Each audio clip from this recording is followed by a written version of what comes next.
চন্দ্র আষাঢ়ের শুল্কপক্ষের দ্বিতীয়া তিথিতে সারা দেশের মতো রাজশাহী ও চাঁপাইনবাবগঞ্জেও ধর্মীয় ভাবগাম্ভীর্যের মধ্য দিয়ে পালিত হয়েছে হিন্দু সম্প্রদায়ের অন্যতম বৃহৎ উৎসব রথযাত্রা।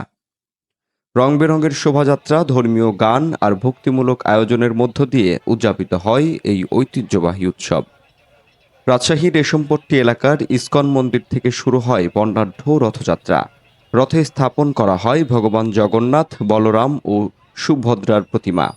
ঢাক-ঢোলে আর কীর্তনের ছন্দে সুর মিলিয়ে শোভাযাত্রায় অংশ নেয় হাজারো ভক্ত। আমি সৃষ্টিকর্তার কাছে আমি এটাই চাচ্ছি যে সর্বজনীন ভাবে সবাই মিলে যেন একসাথে থাকতে পারি, হিন্দু মুসলমান বৌদ্ধ খ্রিস্টান সবাই মিলে একসাথে থাকতে পারি। আমি জানি জগন্নাথ বলদেব সুভদ্রা কি উত্তরবঙ্গ বৈষ্ণব সংঘের পক্ষ থেকে জগন্নাথ দেবের শুভেচ্ছা রইল সারা বাংলাদেশকে। উত্তরবঙ্গ বৈষ্ণব সংঘের কৃপা সবাই লাভ করুন আর দর্শন করুন জগন্নাথকে, জগন্নাথ বলদেব সুভদ্রার কৃপা লাভ করুন। খুব ভালো লাগছে, খুব আনন্দ লাগছে। একইভাবে শহরের বোয়ালিয়ায় রথবাড়ি থেকেও বের করা হয় আরও একটি রথযাত্রা। শহরের কুমারপাড়া, 0 পয়েন্ট, রানীবাজার ঘুরে শেষ হয় আলুপট্টিতে। উৎসবকে ঘিরে বসে হরেক রকমের মেলার পসরা, মাটির তৈজসপত্র, কাঠের গৃহস্থলী, মিষ্টি আর ঐতিহ্যবাহী পণ্য। উত্তরবঙ্গ বৈষ্ণব সংঘের পক্ষ থেকে সবাইকে জানাই জগন্নাথ দেবের রথযাত্রার শুভেচ্ছা এবং অভিনন্দন।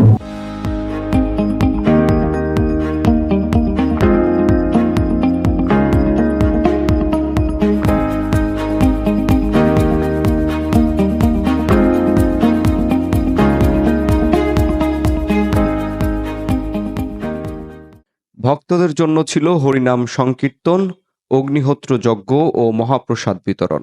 আয়োজকরা জানান, জগন্নাথ হচ্ছেন জগতের পালনকর্তা, তার কৃপা লাভের আশায় প্রতি বছরই এই আয়োজন।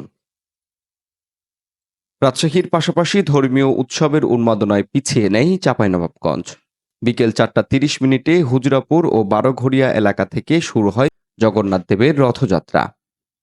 উত্তরবঙ্গ বৈষ্ণব সংঘের উদ্যোগে বের হওয়া রথযাত্রা শহরের প্রধান প্রধান সড়ক প্রদক্ষিণ করে আবারও মন্দিরে ফিরে আসে। রথযাত্রাকে কেন্দ্র করে শহরের বিভিন্ন এলাকায় ছিল যান চলাচলে সাময়িক বিঘ্ন। নিরাপত্তা নিশ্চিতে ছিল পুলিশের কঠোর নজরদারি। প্রতিটি মোড়ে মোড়ে মোতায়েন করা হয় আইন শৃঙ্খলা রক্ষাকারী বাহিনী। অংশ নেন জেলা প্রশাসনের বিভিন্ন সংস্থার সদস্যরাও। ভক্তরা জানান, তারা চান একটি সাম্প্রদায়িক সম্প্রীতির বাংলাদেশ, যেখানে সব ধর্মের মানুষ মিলেমিশে একসাথে বাস করতে পারেন। ঐতিহাসিকভাবে রথযাত্রার মূল প্রেক্ষাপট আসে ভগবান কৃষ্ণের বৃন্দাবনে প্রত্যাবর্তনের স্মরণে। ভারতের পুরী ও বাংলাদেশের ধামরাই রথযাত্রা যেমন বিখ্যাত, তেমনি গ্রামীণ বাংলার প্রতিটি জনপদেও আজ এই উৎসব আনন্দে পরিপূর্ণ। উত্তরভূমি ডেস্ক, রাজশাহী।